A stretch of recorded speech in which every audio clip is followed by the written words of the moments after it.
Welcome back to Mr. H's desk. We're going to continue on our discussion of our human resource topic. Human resource content. This is employment law, chapter 4. We're looking into invasion of privacy. So, there are 4 distinct invasions of privacy: intrusion of a person's physical self, touching somebody or brushing up against them. That can overlap into some of those sexual harassment spaces. Okay, publication of private matters violating ordinary decencies. There is a word for it. The new school uses it. I'm old school, so I'm not with all the new school terminology, but I believe it's doxing. Doxxing. I believe there's another word for it, put you on blast, but that's more for social media. But basically what it is putting somebody's information out to the public and making them vulnerable and accessible. Sometimes it's a good thing. Sometimes they use it as a way to bring bigots to the forefront and highlight their negative activities. Sometimes it's a revenge tactic, maybe for a whistleblower. If you're one of the things that happened back in the day, I guess this would be the 60s, 70s, a lot of union guys were wrapped up with the mob, a lot of juiced up guys, and if they had a problem, one of the things they might do was put that guy that wasn't working, that union official, union rep that wasn't doing what they're supposed to do or doing what was wanted. They might put their information out there and let the people that weren't happy with their choices have access to them. That's your family, friends, whatever. Okay? Putting a person in a false position in the public eye. One I hear a lot is, let's say you have an employee that's coming to complain about racial discrimination or harassment or something like that, and they know it's coming down the pipeline, so they go to HR first and they say, he's got the race card. That's kind of public, but they would let's say they pass that around through the entire workforce or workspace, the workplace environment, and so it's public, so now everybody knows, and this is kind of like your business. I think a better example might be, though, maybe misrepresenting somebody, trying to make them seem like they are not doing something, or basically just misrepresenting, mischaracterization of someone in front of the public. So the public part's a key factor.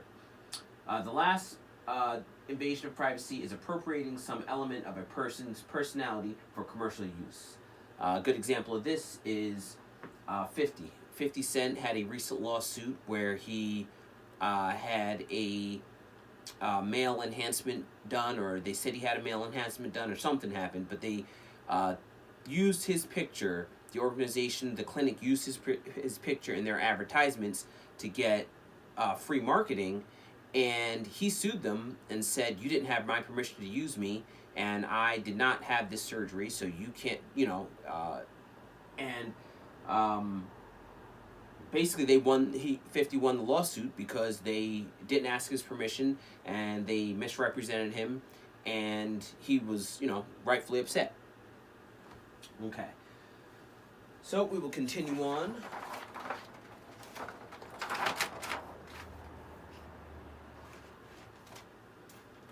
In our discussion of privacy. Okay, next is surveillance, security, and searches.